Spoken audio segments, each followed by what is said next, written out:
quick couple of points. Unfortunately, I was able to only just join in. Yeah. Hangout wasn't working out, and so we just managed to get onto Skype. So I'm a little bit unaware of what has gone before me, except for the last journalist who was just speaking to you about being surveilled a lot in Pakistan because of one's work.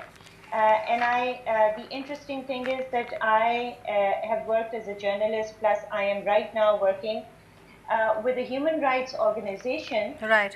that gives security trainings to, amongst others, journalists and human rights defenders. And all the things that the gentleman was talking about are very, very serious concerns for us and for, of course, the human rights defenders.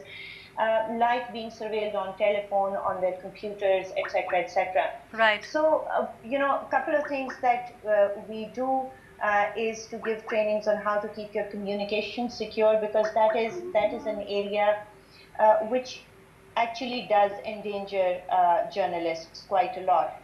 So their communications are intercepted, and we train them on how best not to have their communications intercepted and to keep their privacy intact. Now, as far as experiences are, you're talking about the experiences in Pakistan. Yes. Of course, journalists are treading a very, very difficult line here, because they know that on the one hand there is the establishment, and on the other there are the extremists. And as you know, the UN report mentions a number of journalists who have been attacked, threatened, or killed in the line of duty. But yes. Some really well-known names are, for example, that of Salim Shehzad. Yes. Exactly, exactly.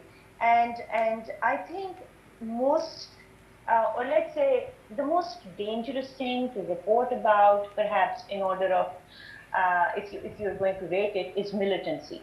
And when you're reporting on militancy, it's never just that you're going to be under threat from the militants, but because there is a nexus of militants with, let's say, other organizations, so you could be under threat from anywhere, and sometimes you don't know.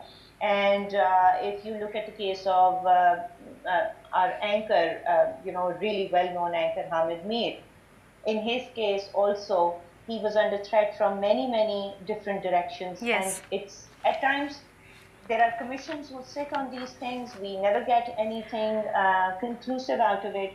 So, of course, that concern is there. But I think what's very important now is, apart from physical safety, we need, I think, our journalists to be very well aware of their online and digital security, because it does impact their physical security a lot. Right, Gul, thank you so much. That's one way of looking at it. Yeah. Let me just quickly sum up what you said, and then I want, I'll try and get Meena Menon back on the phone line with us. Pakistan journalists, as Mr. Vinod Sharma was just pointing out, I think that's the part of the conversation you missed.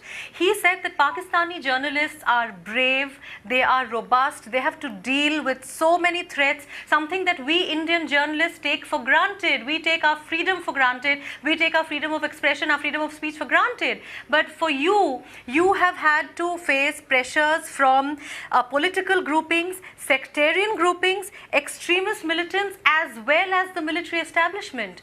So let me say hats off to you, hats off to the Pakistani journalists who, despite all these pressures, have gone working despite a threat to their lives. Thank you very much. And I think all the groupings that you have mentioned misses out just one other group, and that is of random people.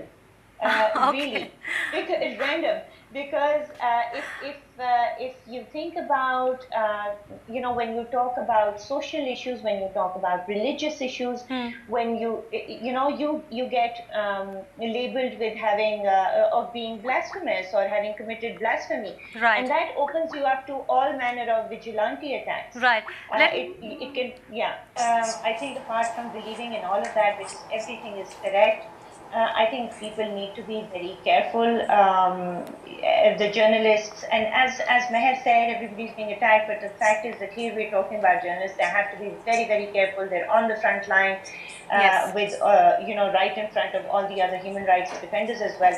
But the key thing here, as as you know, you saw the latest fracas we had with Geo Television. Yes. It came in the crosshairs between the establishment and the civilian government, which was a question you had put initially to Veena. Yeah. And I think it is ultimately important. I think we will ultimately gain our freedoms more and more if we get a strong democracy going, a democracy that does represent us as well, you know, people under threat. That's the only way. Right. Gul Bukhari, thank you so much. Thank you so much.